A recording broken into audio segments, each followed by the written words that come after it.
When you stop living to impress and start living to be, there is something deeply painful about this generation, and it is not always visible, not always spoken about, not always easy to explain, but it is there. You can feel it. You can see it in people's anxiety, in emotional exhaustion, in the constant need for approval, in the silent fear of not belonging. We are living in times where many people no longer know who they truly are.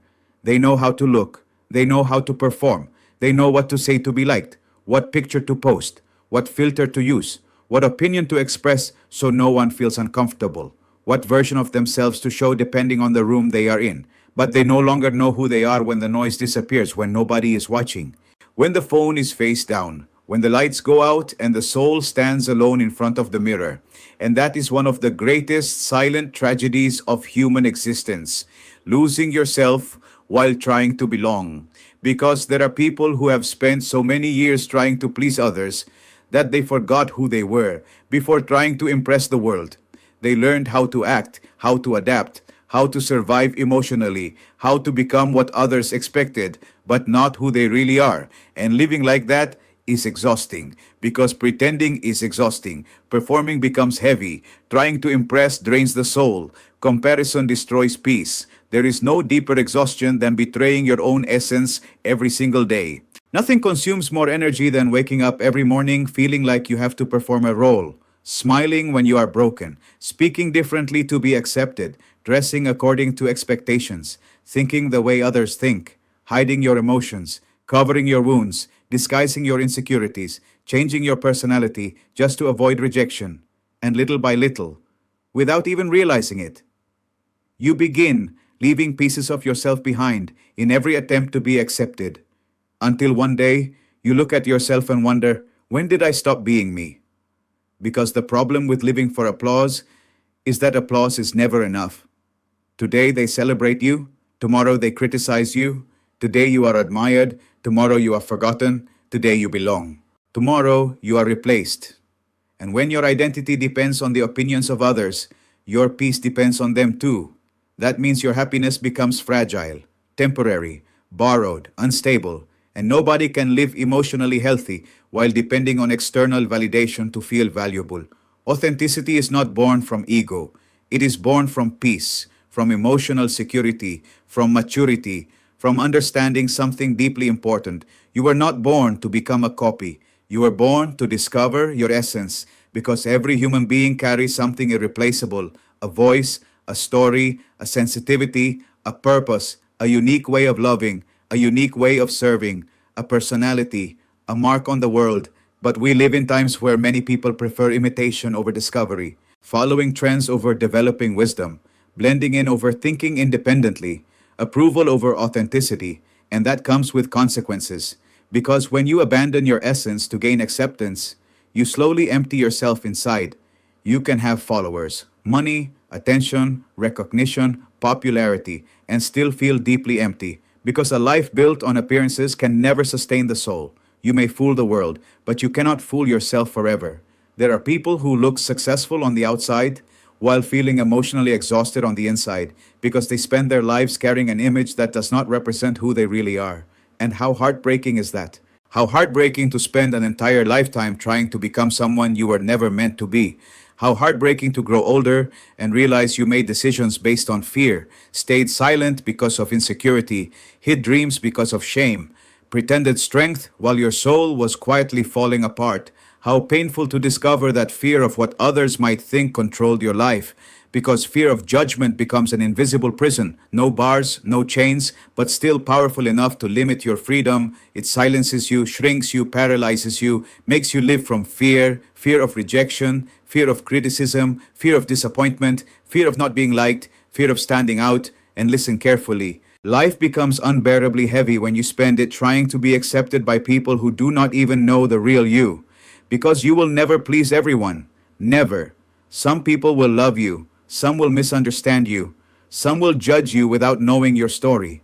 Some will project their wounds onto you. Some will dislike your authenticity because it reminds them of everything they are afraid to become themselves. And that is okay. Not everyone has to understand you. Not everyone has to approve of you. Not everyone is meant to stay. Emotional maturity begins the moment you understand that your worth does not decrease because someone fails to recognize it. A diamond does not lose value because someone mistakes it for glass. The sun does not stop shining because someone closes the curtains. And your essence does not lose dignity simply because someone refuses to see it. Being authentic does not mean being arrogant. It does not mean rebellion without wisdom. It does not mean forcing opinions onto others.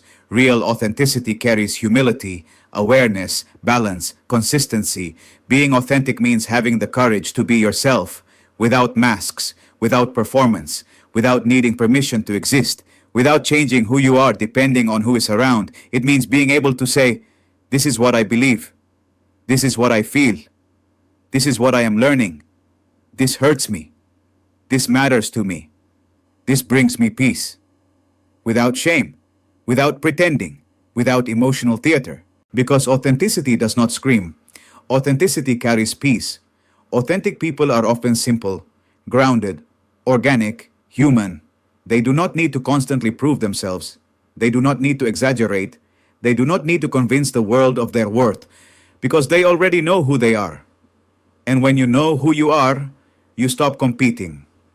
You stop comparing. You stop pretending. You stop chasing approval because you no longer feel the need to prove your value. There is something deeply powerful about identity, a quiet strength in having your feet firmly planted on the earth, in knowing where you come from, who you are, what values you stand for, what principles you refuse to compromise, what truly matters, and what no longer deserves space in your life. Because today, many people want to look strong without building character, want success without discipline, want peace without healing, want recognition without authenticity. And sooner or later, every performance collapses because truth always finds a way to surface. The soul eventually becomes tired of pretending. The heart becomes exhausted from division. The mind grows weary of living between who you are and who you pretend to be. That is why so many people are emotionally exhausted, because pretending costs too much. And I am not only talking about major lies. I am talking about the daily betrayals of self. Saying yes when your soul screams no. Staying silent to avoid rejection. Hiding your dreams. Suppressing your voice. Ignoring your pain. Accepting relationships that diminish your light, walking beside people who require smaller versions of who you truly are. All of it weighs on the soul. All of it drains you. All of it slowly breaks something inside until one day the soul becomes tired. And then the most important question appears, who am I really? Because that is where the real journey begins, the journey back to yourself. Not the performance, not the mask, not the image, but the person, the soul, the essence, the truth. The human being beneath all expectations and fears, and that journey hurts because rediscovering yourself requires unlearning, questioning, releasing, letting go of masks, accepting that sometimes you lived from insecurity, fear, pain, approval, addiction, but it also brings something beautiful, freedom, peace, breathing again, living honestly again, because there is no feeling more powerful than the freedom of finally becoming yourself. The freedom to stop pretending, the freedom to stop impressing, the freedom to walk lightly, the freedom to finally say, "This is who I am, and I will no longer apologize for living authentically." Because in a world full of filters, being real is already an act of courage.